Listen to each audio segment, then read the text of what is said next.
Dahil sa skateboard, sumemplang ang isang motorsiklo sa kahabaan ng EDSA. Sa video na ibinahagi sa social media, makikita ang isang kelot gamit ang kanyang skateboard sa kalsada sa gilid ng EDSA. Pero nadulas ito at ang kanyang skateboard ay dumausdos diretso sa EDSA.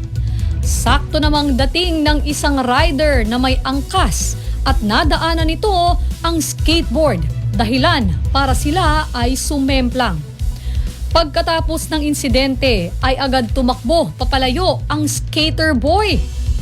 Tanong naman ng netizens, sino ba dapat ang umaksyon sa ganitong insidente?